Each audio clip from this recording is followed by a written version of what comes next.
প্রিয় নাটোরের মানুষ, আপনারা সবাই কেমন আছেন? আমাদের ভালো রেখেছেন কে? ভালো রাখেন কে? ভালো রাখার মালিক যিনি, তিনি কে? ভালো রাখেন আল্লাহ তাআলা, তিনি হলেন ভালো রাখার মালিক। এজন্য যেই অবস্থাতেই থাকি সর্বদাই পড়ব আলহামদুলিল্লাহি রাব্বিল আলামিন। আল্লাহ রাব্বুল আলামিন বলছেন, কিতাবুন আনসালনাহু ইলাইকা লিতুখরিজান নাস মিনাজ-যুলুমাতি ইলান নূর। বলুন আল্লাহু আকবার। আল্লাহ রাব্বুল আলামিন বলছেন, এই কিতাবটা আল্লাহ তাআলা এজন্য দুনিয়ার মানুষকে দিয়েছেন যেন এই কিতাব থেকে অন্ধকার থেকে আলোর দিকে আসতে পারে। কেননা গোটা বিশ্বের সকল কিছু হলো অন্ধকার, মানব রচিত যত বিধান আছে অন্ধকার, একমাত্র আলো রয়েছে আল্লাহর এই কিতাবের মধ্যে। বলেন তো আলো রয়েছে কোথায়? কোরআনের মধ্যে। এজন্য আমার ভাইয়েরা, আমাদের জীবনের যত সমস্যা আছে যদি কোরআনের কাছে আসতে পারি, আল্লাহ রাব্বুল আলামিন সমাধান করে দিবেন। এজন্য আমার ভাইয়েরা, এই কোরআনের কাছে ফিরে আসা লাগবে। কিন্তু বর্তমান আমরা কোরআন থেকে দূরে সরে যাওয়ার কারণে আমাদের উপর গোটা বিশ্ব আজকে শাসন করছে। মুসলমান জাতির উপর গোটা বিশ্ব আজকে স্টিম রোলার চালাচ্ছে। মুসলমানদেরকে যে বাঁচাবে এমন একজন গোটা বিশ্বে নেতা এখন আর খুঁজে পাওয়া যায় না, ঠিক কিনা বলেন? মুসলমানরা গোটা বিশ্বে আজকে নির্যাতিত, নিপীড়িত, নিষ্পেষিত। মুসলমানদেরকে যে বাঁচাবে এমন একজন মানুষ গোটা বিশ্বে এখন আর নাই। কিন্তু আমার ভাইয়েরা, আমরা মুসলমান জাতি এমন জাতি ছিলাম যারা গোটা বিশ্ব শাসন করেছি। আমরা ইউরোপ শাসন করেছি, স্পেন শাসন করেছি, ইতালির সিসিলি দ্বীপ পর্যন্ত মুসলমান জাতি শাসন করেছি। আমরা ছিলাম বীরের জাতি। আজকে আমরা কোরআন থেকে দূরে সরে যাওয়ার কারণে আজকে গোটা বিশ্ব আমাদেরকে শাসন করছে। মুসলমানরা মাথা তুলে দাঁড়াবে এমন একজন ব্যক্তি আর খুঁজে পাওয়া যায় না, ঠিক কিনা বলেন আমার ভাইয়েরা? এজন্য কোরআন থেকে দূরে সরে যাওয়া যাবে না, কোরআনের কাছে আসা লাগবে। আপনি যত কোরআনের কাছে আসবেন রব্বুল আলামিন আপনাকে জিরো থেকে ততই আল্লাহ তাআলা হিরো করে দিবে। এজন্য আসতে হবে কিসের কাছে বলেন? কোরআনের কাছে। আমার ভাইয়েরা, সময় খুবই অল্প, আমি আর এদিক সেদিক কথা না বাড়িয়ে মূল আলোচনার দিকে চলে যাই। এজন্য আমরা এখন মূল আলোচনার দিকে চলে যাব, আর আমরা বাহিরের কোনো কথা বলবো না। শয়তানের ওয়াসওয়াসা থেকে আমরা পানাহ চেয়ে নিয়ে শুরু করছি। সকলেই পড়েন, আউযু বিল্লাহি মিনাশ শাইতানির রাজিম, বিসমিল্লাহির রাহমানির রাহিম। ইন্না জাহান্নামা কানাত মিরসাদা লিত-তাগীনা মাআবা লাবিসিনা ফিহা আহকাবা। বলুন আল্লাহু আকবার। মহান রব্বুল আলামিন সূরা নাবায় জাহান্নামের আলোচনা শুরু করছে। কেননা জাহান্নামের ভয় যদি কারো অন্তরে না থাকে, সেই ব্যক্তি তাকওয়ার পথে আদৌ চলতে সক্ষম হবে না। কেননা জাহান্নাম হলো এমন একটা জায়গা, যেই জায়গা থেকে যদি উপর থেকে আপনি একটা পাথর ছুঁড়ে দেন, নিচে পৌঁছাতে পৌঁছাতে ৭০,০০০ বছর লেগে যাবে। নাউজুবিল্লাহ বলবেন না? তাহলে এইরকম একটা বিভীষিকাময় জায়গার নাম হলো জাহান্নাম। সেই জাহান্নাম আল্লাহ রসুল বলছেন, মিশকাতের বর্ণনা, ১৯৯৯ জন জাহান্নামী হবে। আল্লাহ রসুল যখন এই কথা বললেন, সাহাবীরা বলছেন, হে আল্লাহ রসুল, তাহলে আমাদের কি হবে? এখন আপনারাও ভাবতে পারেন ১,০০০ মানুষে 99 জন জাহান্নামী হবে, তাহলে আমাদের কি হবে? তাহলে গোটা বিশ্বের দিকে এখন তাকান। এখন গোটা বিশ্বে 800 কোটির উপরে মানুষ, তার মধ্যে প্রায় 200 কোটি মুসলমান। এই 200 কোটি মুসলমানের মধ্যে যদি আমাদের সমাজেই তাকাই, অনেক মানুষ আছি আমরা নামাজই পড়ি। এখন নামাজ না পড়ে জান্নাতের আশা করা বোকামি ছাড়া আর কি কিছু হতে পারে বলে? কেননা জাহান্নামে যাওয়ার 1 নাম্বার যেই কারণ, সেইটাই হলো নামাজ না পড়া। কান লাগান, গভীর মনোযোগ দিয়ে দেন। জাহান্নামের যে কয়েকটা স্তর আছে, প্রথম নাম্বার স্তরের নাম হলো সাঈর। এই সাঈর নামক স্তরটা হলো এতটাই ভয়াবহ, জাহান্নামের অগ্নি শিখা স্ফুলিঙ্গ উঠতে থাকবে উপরের দিকে। দুনিয়ার বুকে আমরা যখন রান্না ঘরে যাই দেখি আগুন কিভাবে আর উঠছে, কিন্তু জাহান্নামের আগুনটা হবে এমন যে জাহান্নামের আগুন লাগার সঙ্গে সঙ্গে মানুষের অন্তর পর্যন্ত পুড়ে ছারখার হয়ে যাবে। সেইটা হলো জাহান্নামের আগুন। আমার ভাইয়েরা, সাঈর মানেই হলো প্রচণ্ড অগ্নিশিখা। আল্লাহ রাব্বুল আলামিন সাঈরের কথা বলছেন, ইযা রাআতহুম মিন মাকানিন বাঈদিন সামিউ লাহা তাগায়্যুযান ওয়া সাফীরা ওয়া ইযা উলকু মিনহা মাকানান দায়্যিকান মুকাররানিনা দাউ হুনালিকা সুবুরা। বলুন আল্লাহু আকবার। মহান রব্বুল আলামিন সাঈরের কথা বললেন। সাঈর মানেই হলো প্রচণ্ড অগ্নিশিখা। এই স্তরে কারা প্রবেশ করবে? প্রথম নাম্বার যারা প্রবেশ করবে, যারা সতর্ককারীর সতর্ক শুনে নাই। দুনিয়ার বুকে আলেমেরা ডেকেছে, নবীরা ডেকে গিয়েছেন, যারা সতর্ককারীর সতর্ক শুনে নাই, ভেবেছে না শুনলে কি হবে। আল্লাহ রাব্বুল আলামিন বলছেন, ক্বালু বালা ক্বাদ জাআনা নাদির ফাকাযযাবনা ওয়া কুলনা মা নাযালাল্লাহু মিন শাই ইন আনতুম ইল্লা ফি দালালিন কাবীর।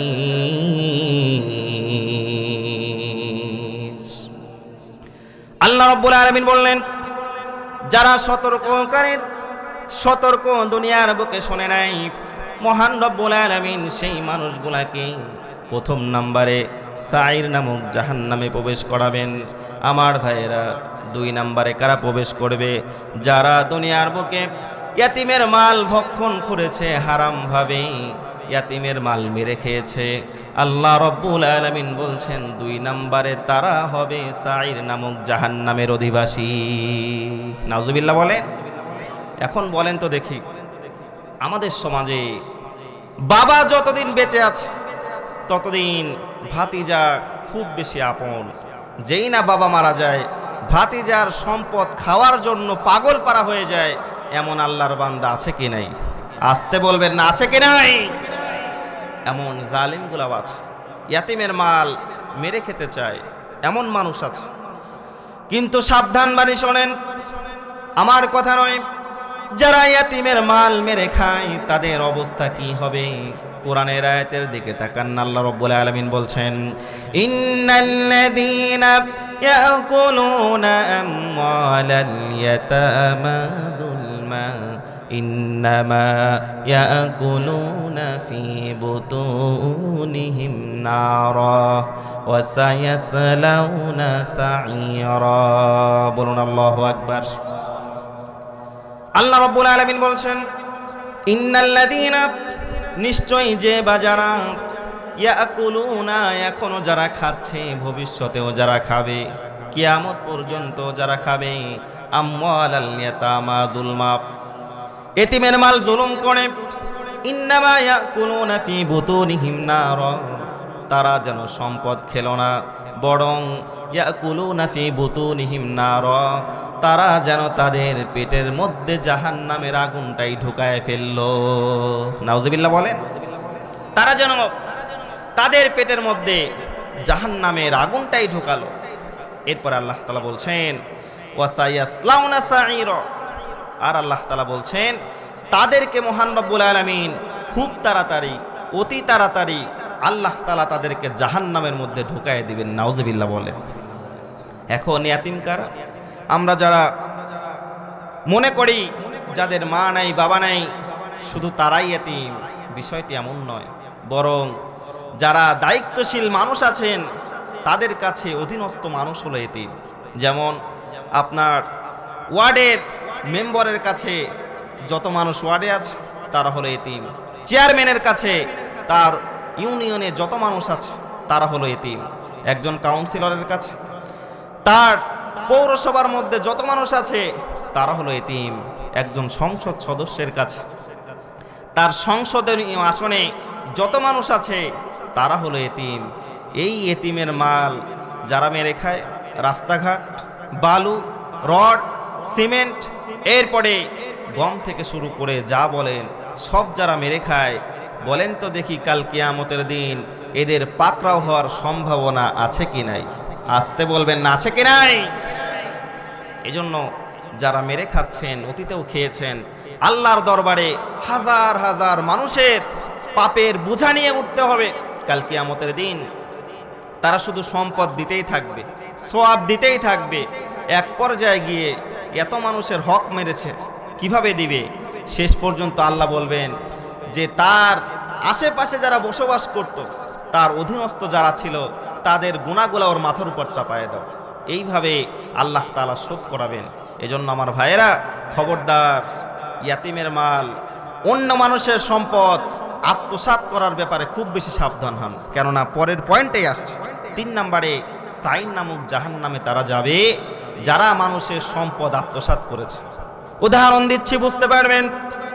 আল্লাহ রাসূল সাল্লাল্লাহু আলাইহি ওয়াসাল্লাম খয়বরের যুদ্ধের সময় একজন সাহাবী বীর বিক্রমে যুদ্ধ করতে লাগলেন, এক পর্যায়ে শাহাদাত বরণ করলেন। এরপরে সাহাবীরা বলতে লাগলো, দেখো লোকটা কিভাবে জান্নাতে চলে গেল শহীদ হয়ে। আল্লাহ রাসূল বললেন, সাহাবীরা থামো, আমি যেইটা জানি তোমরা তো সেইটা জানো না। মহান রব্বুল আলামিন তাকে জান্নাত দেয় নাই, বরং এই ব্যক্তি জাহান্নামী হয়ে জাহান্নামের মধ্যে হাবুডুবু খাচ্ছে। নাউজুবিল্লাহ বলে। একটু ভালো করে বোঝেন, একজন মানুষ যুদ্ধ করেছে, বীর বিক্রমে জিহাদের ময়দানে শহীদ হয়ে গিয়েছে, সে তো জান্নাতেই যাবে, কিন্তু জান্নাতে না যাওয়ার কারণ হলো এই ব্যক্তি কি করেছে? আল্লাহ রাসূল বললেন, এই ব্যক্তি একটা গনিমতের মাল, একটা চাদর আত্মসাৎ করেছে। গনিমতের মাল ভাগ হওয়ার পূর্বেই এই ব্যক্তি একটা চাদর সরায় রেখেছিল, তোমরা দেখো তার ব্যাগে পাবে। সাহাবীরা দেখলো আসলেই তার ব্যাগের মধ্যে একটা গনিমতের মাল, একটা চাদর রয়েছে, যেইটা সে আগে সরিয়ে রেখেছিল। এজন্য আল্লাহ তাআলা তার জিহাদের ময়দানের শাহাদাত কবুল করে নাই, তার স্থান হয়েছে জাহান্নাম। নাউজুবিল্লাহ বলে। তাহলে আমরা যারা মানুষের হক মেরে খেয়েছি, 1 টাকাও যদি মেরে খান, আপনি এখনই শোধ করে দেন। খবরদার, ঋণ রাখবেন না কারো। ঋণ নিয়ে কবরে গেলে আল্লাহ রাসূল তার জানাজাই পড়াতে চাইতেন না, বলতেন আল্লাহ তাআলা সেই ব্যক্তি মাফ না করলে আল্লাহ তাকে মাফ করবে না, আমি রাসূল তার জন্য কিছু করতেও পারবো। এজন্য খবরদার, মানুষের সম্পদ আত্মসাৎ করবেন না, এবং ঋণ থাকলে সেইটা মৃত্যুর আগে যথাসম্ভব চেষ্টা করবেন পরিশোধ করে দেওয়ার জন্য। আমার ভাইয়েরা, পয়েন্টগুলো মনে রাখেন, যেহেতু সময় কম, আমি এই জন্য সংক্ষিপ্ত আকারে বলছি। জাহান্নামের 1 নাম্বার স্তরের নাম হলো সাঈর, 2 নাম্বার স্তরের নাম হলো সাকার। আল্লাহ তাআলা বলছেন, ওয়ামা আদরাকা মা সাকার লা তুবকি ওয়ালা তাদার লাওয়াহাতুল লিল বাশার। আল্লাহু আকবার। আল্লাহ তাআলা বলছেন, আপনি কি জানেন হে আল্লাহর রাসূল, আগুন কি? এটা জ্বালিয়ে অক্ষত অবস্থায় রাখবে না, আবার রেহাইও দিবে না, বরং তা মানুষের চামড়াগুলা দগ্ধ করে ফেলবে। সেইটার নাম হলো সাকার। আমার ভাইয়েরা, এই সাকারের মধ্যে কারা প্রবেশ করবে? চার শ্রেণীর মানুষকে আল্লাহ রাব্বুল আলামিন সাকার নামক জাহান্নামে দিবেন। আল্লাহ তাআলা বলছেন, আনিল মুজরিমিনা মা সালাকাকুম ফি সাকার ক্বালু লাম নাকু মিনাল মুসাল্লিন ওয়া লাম নাকু নুতঈমুল মিসকিন ওয়া কুন্না নাখুদু মা'আল খাইদিন।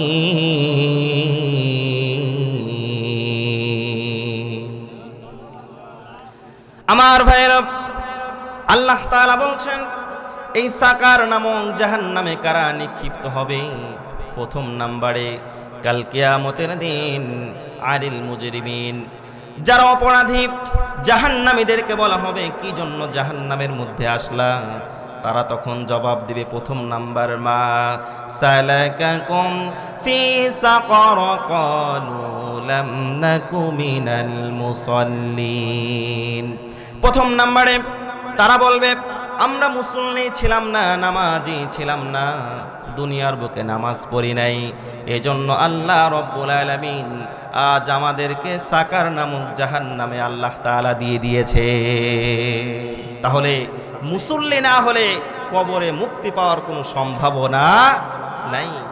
একটা হাদিস বলছে, শোনেন, বুঝতে পারবেন যে মানুষ মৃত্যুর পরে সর্বপ্রথম যেই কাজটি করতে চাইবে একজন ইমানদার, সেইটাই হলো নামাজ। আমার ভাইয়েরা, হাদিসটা শোনেন।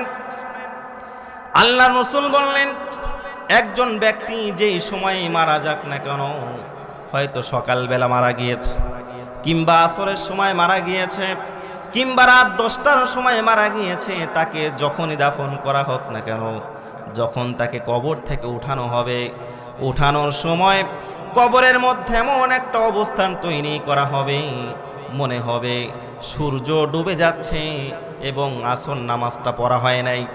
এমন হয় না আমাদের যে অনেক সময় জোহরের পর আপনি ঘুমিয়েছেন, এরপরে আচমকা জেগে উঠেছেন, উঠার পরে দেখছেন যে আসরের ওয়াক্ত তো চলে যাচ্ছে, মাগরিবের সময় চলে আসছে। এখন বলেন তো দেখি, এমন সময় যদি হয়ে যায়, তাহলে আমি আপনি যারা ইমানদার, যারা নামাজি, তার কাছে ওই সময় পৃথিবীর সর্বপ্রথম কাজটাই হবে নামাজ। কি বলেন? যে পৃথিবীর সব কাজ থাক, আমার আসর নামাজটা কাজা হয়ে যাচ্ছে। আমার ভাইয়েরা, সেম কাজটা কবরের মধ্যেও হবে। যখন কোনো ইমানদারকে দাফন করা হবে এবং তাকে কবর থেকে উঠানো হবে, দুইজন ফেরেশতা তাকে উঠিয়ে বসাবেন। বসানোর পর ওই লোকটা চোখ মুছতে থাকবে, ইয়ামসাহু আইনাইন, তার 2 আঙ্গুল দিয়ে 2 চোখ মুছতে থাকবে। এরপরে ইমানদার ব্যক্তি বলবে, ভাইয়েরা, আমার মনে হচ্ছে আমি যোহর নামাজ পর ঘুমিয়ে গিয়েছি, আসর নামাজটা পড়া হয় নাই, তোমরা কি দেখতে পাচ্ছ না মাগরিবের সময় হয়ে যাচ্ছে? আমাকে তোমরা ছেড়ে দাও, আমাকে তোমরা ছেড়ে দাও, আমি এখন মাগরিবে, আমি এখন আসরের 4 রাকাত নামাজ পড়তে চাই, দয়া করে তোমরা আমাকে ছেড়ে দাও। তখন ফেরেশতারা বুঝতে পারবে এই ব্যক্তি দুনিয়ার বুকে সাধারণ কোনো মানুষ ছিল না, বরং দুনিয়ার বুকে সে 1 ওয়াক্ত নামাজ কখনো কাজা করে নাই। সুবহানাল্লাহ বলে। যদি কাজা না করত, তাহলে তার কবরে এসে নামাজের কথা আগে মনে হতো না। এজন্য কবরে যে কয়েকটা প্রশ্ন হবে, প্রথম নাম্বার প্রশ্নই এটা হবে, সেটা হবে সাইকোলজিক্যাল, মনস্তাত্ত্বিক প্রশ্ন। এরপরে বাকি প্রশ্নগুলো হবে।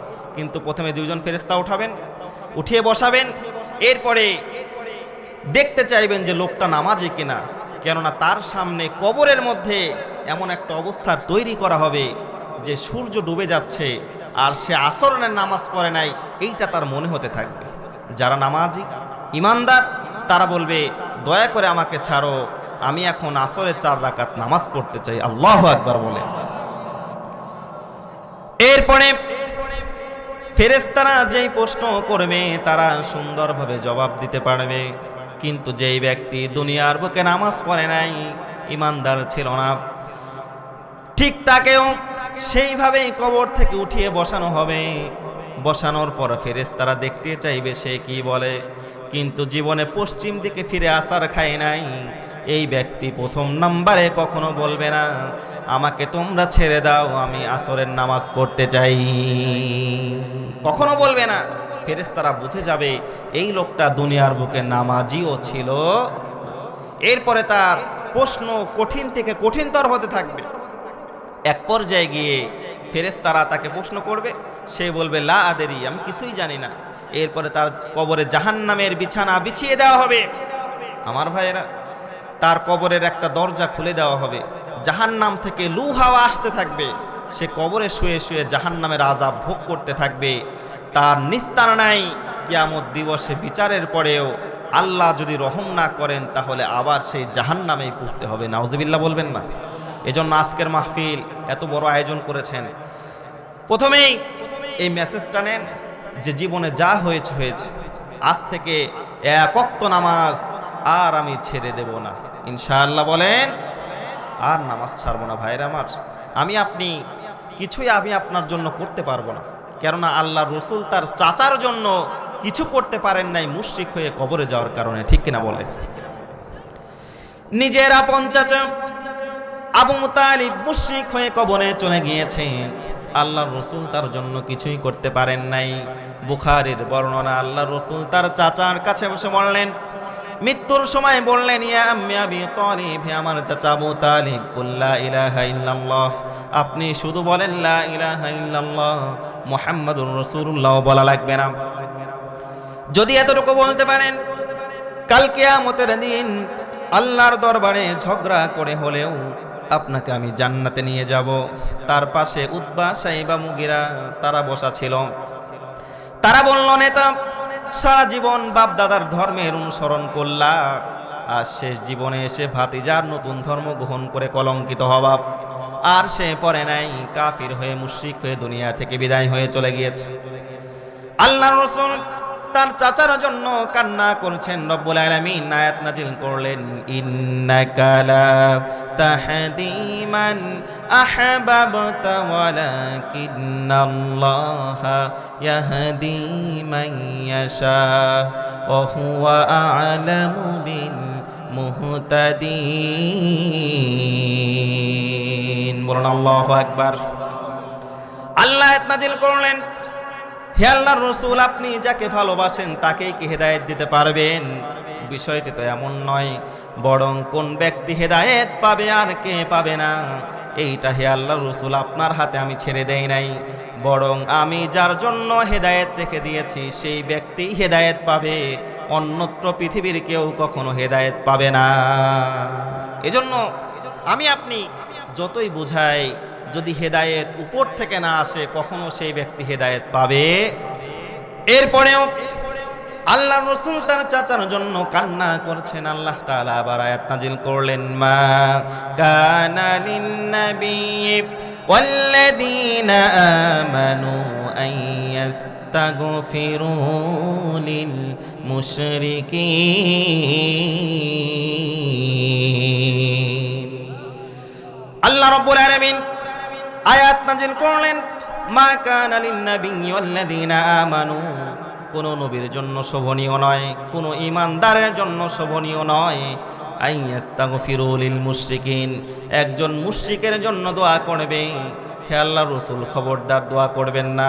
আপনি যতই দোয়া করেন আল্লাহ কবুল করবে না, বরং আপনার চাচার জন্য জাহান্নামটাই নির্ধারিত।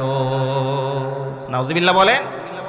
তাহলে দেখেন, আল্লাহ রসুল পৃথিবীর শ্রেষ্ঠ মানুষ, তার চাচার জন্য দোয়া করছেন, দোয়া কবুল হচ্ছে না। আর আমাদের সমাজে দেখবেন কত মুশরিক আল্লাহর সঙ্গে অহরহ শিরিক করে, আল্লাহকে বিশ্বাস করে না। এই ব্যক্তিও মারা যায়, আমরা হুজুররাই গিয়ে মিলাদ টিলাদ করে এটা ওটা করে দোয়া করে একেবারে জান্নাতের মাঝখানে দিয়ে এরপরে আমরা আসি, তার আগে আমরা ফেরতও আসি। কিন্তু আল্লাহ রসুল তার চাচার জন্য দোয়া করছেন, আল্লাহ কবুল করে নাই। সেই জায়গায় আপনি দোয়া করে কখনোই কবুল করানো সম্ভব নয় যদি না ঈমান নিয়ে কবরে যান। এজন্য ঈমান নিয়ে কবরে যান, মুসলমান হয়ে কবরে যান, মুসল্লি হয়ে কবরে যান, নচেত পৃথিবীর কেউ আপনাকে বাঁচাতে পারবে? কেউ পারবে না বাঁচাতে, কারো সাধ্যই নাই আপনাকে পৃথিবীর মানুষ বাঁচাবে কবর থেকে, যদি না মুসল্লি হয়ে ঈমানদার হয়ে কবরে যেতে পারে। এজন্যই জাহান্নামীরা বলবে ক্বালু লাম নাকু মিনাল মুসাল্লিন, দুনিয়ার বুকে নামাজি ছিলাম না, এজন্যই আজকে জাহান্নামে এসেছে।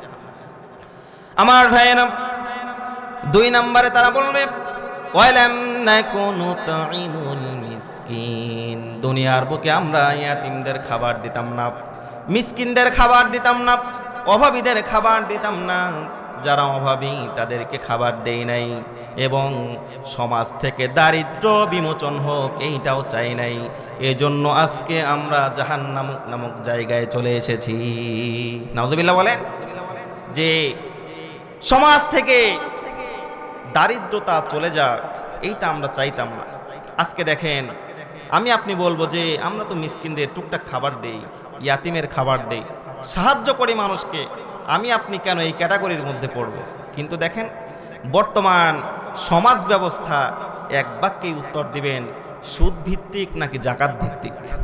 সবাই বলেন, সুদ ভিত্তিক অর্থ ব্যবস্থা বর্তমান সমাজে প্রতিষ্ঠিত। আর এই অর্থ ব্যবস্থা দিয়ে কখনোই দারিদ্র বিমোচন হবে না, বরং এই অর্থ ব্যবস্থা দিয়ে ধনীরা আরো ধনী হবে, গরিবরা আরো গরিব হবে। এইটা কখনো পৃথিবীর আইন দিয়ে শুধরানো যাবে না, ঠিক কিনা বলেন? এইটা যদি ঠিক করতে চান তাহলে জাকাত ভিত্তিক অর্থনীতি লাগবে। এজন্য যারা জাকাত না দিয়ে গরিবের হক মেরে খান, জাকাত দিতে চান না, কাল কিয়ামতের দিন আল্লাহ যখন পাকড়াও করবেন, আর এই স্বর্ণ অর্থগুলা যখন আল্লাহ তাআলা সাপ বানায় ঘাড়ে চাপায় দিবেন, ওই দিন রেহাই পাওয়ার কোনো উপায় আর থাকবে? আমার ভাইয়েরা, এজন্য গরিবদেরকে খাবার দিবেন। একটা ঘটনা বলছি, প্রসিদ্ধ ঘটনা, তাহলে বুঝতে পারবেন। আব্দুল্লাহ ইবনে মুবারক, অনেকেই নাম শুনে থাকবেন, একজন বড় মাপের আলেম ছিলেন। তার জামানার ঘটনা বলছি। আব্দুল্লাহ ইবনে মুবারক হজে গিয়েছেন, যাওয়ার পরে হজের কাজ সম্পাদন করার পর তিনি কাবার কাছে শুয়ে রয়েছেন। রাত্রিবেলায় হঠাৎ করে স্বপ্ন দেখেন 2 জন ব্যক্তি কথোপকথন হচ্ছে। একজন ব্যক্তি আরেকজন ব্যক্তিকে বলছে, এইবার হজের মৌসুমে কত মানুষ হজ করতে এসেছে? আরেক ব্যক্তি বলছে, প্রায় 6 লক্ষ মানুষ। আবার তখন আরেক ব্যক্তিকে বলছে, সবার হজ কি কবুল হয়েছে নাকি? তখন আরেক ব্যক্তি বলছে, সবার হজ কবুল হতো না, তবে এক ব্যক্তির কারণে মহান রব্বুল আলামিন প্রত্যেকটা মানুষের হজ আল্লাহ কবুল করে নিয়েছে। সুবহানাল্লাহ বলবেন না? এক ব্যক্তির কারণে আল্লাহ তাআলা সবার হজ কবুল করে নিয়েছে। সেই ব্যক্তিকে, তখন 2 ব্যক্তি কথোপকথন করছে। এই ব্যক্তি আর কেউ নয়, একজন মুচি মানুষ। এরপরে আব্দুল্লাহ ইবনে মুবারকের ঘুম ভেঙে গেল। ভাঙার পরে তিনি ভাবলেন সেই মুচিটাকে, তার নাম ধরে ধরে তিনি খোঁজ করতে লাগলেন। আব্দুল্লাহ ইবনে মুবারকের বাড়ি ছিল ইরাকে।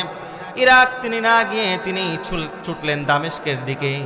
এই ব্যক্তিকে খুঁজে পাওয়াই লাগবে। এত বড় আল্লাহওয়ালা মানুষ, যার কারণে আল্লাহ তাআলা এই মৌসুমে 6 লক্ষ হাজির হজ কবুল করে নিয়েছেন, সেই ব্যক্তিকে খুঁজে বের করতেই হবে। তিনি খুঁজতে লাগলেন। এক পর্যায়ে দেখলেন ব্যক্তিটা মুচির কাজ করে, তার বাড়িতে চলে গেলেন। যাওয়ার পরে বলছেন, ভাই কি এমন আমল করো আল্লাহ রব্বুল আলামিন তোমাকে এত বেশি ভালোবাসে? আমার ভাইয়েরা, এজন্য আল্লাহ কাউকে ভালোবাসতে চাইলে ভালো পোশাকের দরকার হয় না, ধনী হওয়া লাগে না, বরং আল্লাহ তাআলা অনেক, আমরা যাদেরকে চিনি না এমন আল্লাহওয়ালা, যাদের কারণে আল্লাহ জমিনকে এখনো টিকিয়ে রেখেছে, এমন হাজারো মানুষ জমিনে আছে কি নাই? বলেন, আসতে বলবেন না, আছে কি নাই? যাদের তাহাজ্জুদের জায়নামাজে চোখের পানির কারণে এই যে ঘন ঘন ভূমিকম্প হয়, আল্লাহ তাআলা আমাদেরকে বাঁচায় রেখেছে। নচেত আমাদের যে গুনাহ, আমরা যে পাপাচারী, এই জমিনে আল্লাহ তাআলা এইভাবে রাখতেন না। আল্লাহ তাআলা কওমে লূতের মতো একেবারে ধ্বংস করে দিতেন আমাদেরকে। কিছু মানুষের জন্য মহান রব্বুল আলামিন আমাদের বাঁচায় রেখেছেন। আমার ভাইয়েরা, এরপরে আব্দুল্লাহ ইবনে মুবারক বললেন, ভাই কি এমন আমল করেছ? তখন এই মুচি বলছে, হে আব্দুল্লাহ ইবনে মুবারক, আমি গরিব মানুষ, হজ করার মতো আমার সামর্থ্য নাই। অনেক দিন ধরে কিছু টাকা আমি জমিয়েছি, অর্থ আমি জমিয়েছি, ইচ্ছা ছিল এবার হজ করার জন্য। আমার স্ত্রী একজন গর্ভবতী মহিলা, তার হঠাৎ ইচ্ছা হলো একটু গোশত খাবে, এজন্য আমার তো সামর্থ্য নাই আমি গোশত কিনে দিব, হজের জন্য বাহির হব। আমার স্ত্রী আবদার করল, আমার পানের স্বামী হজে তো চলে যাবেন, যাওয়ার পূর্বে একটু গোশতের জোগাড় করে দিয়ে যান, আমার খুব খেতে ইচ্ছা করছে। তখন ওই মুচি বলছেন, আমি গোশতের খোঁজ করতে লাগলাম। হঠাৎ করে আমার পাশের এক বাড়ি থেকে গোশতের ঘ্রাণ পেলাম। বাসায় গিয়ে বললাম, ভাই আমি হজের জন্য রওনা করেছি, আমার স্ত্রীর বড় ইচ্ছা একটু গোশত খাবে, দয়া করে তোমাদের বাসায় মনে হয় গোশত রান্না হয়েছে, আমার স্ত্রীর জন্য একটু গোশত তোমরা দাও। তখন ওই বাড়ি থেকে জবাব আসছে, হে আমার ভাই, হে আমার প্রতিবেশী, আমাদের জন্য যদি ওই গোশত খাওয়া জায়েজ, কিন্তু আপনার জন্য এই গোশত খাওয়া জায়েজ নয়। তিনি আশ্চর্য হলেন যে বলছেন আপনাদের জন্য যে গোশত খাওয়া জায়েজ, আমার জন্য কেন নয়? তখন বলছেন, আমার স্বামী অসুস্থ, আজ কয়েকদিন হলো আমাদের বাসায় চুলায় আগুনই জ্বলে না, আজকে কয়েকদিন হলো আমাদের বাসায় চুলায় আগুন জ্বলে না, এজন্য উপায়ান্তর না পেয়ে একটু মরা গাধার গোশত কেটে এনে আমরা রান্না করেছি, এইটা আপনার খাওয়া যাবে না। আমার ভাইয়েরা, যেই কথা বলছিলাম, এরপরে সেই মুচি বলছেন, হে আব্দুল্লাহ ইবনে মুবারক, এরপরে আমার ইচ্ছা হলো আমি আর এই হজে এবার যাব না, আমি ধনী মানুষ না, আমার উপরে হজ তো ফরজ নয়, নফল হজ। আমি এরপরে কি করলাম, আমি আমার অর্থগুলা সেই ব্যক্তিকে দান করে দিলাম। দান করে দেওয়ার কারণে হয়তো এমন হয়েছে, মহান রব্বুল আলামিন তখন আব্দুল্লাহ ইবনে মুবারক বলছেন, ভাই তোমার দান আল্লাহর দরবারে এত বেশি কবুল হয়েছে, মহান রব্বুল আলামিন তোমার দানের বদৌলতে আল্লাহ রব্বুল আলামিন তোমার হজ তো কবুল করেছেনই, বরং যত মানুষ হজে গিয়েছে আল্লাহ তাআলা সবার হজ আল্লাহ কবুল করে নিয়েছে। সুবহানাল্লাহ বলবেন না? সবার হজ কবুল করে নিয়েছে। এজন্য দারিদ্রতা বিমোচনের জন্য কাজ করবেন, খুশি হবেন কে?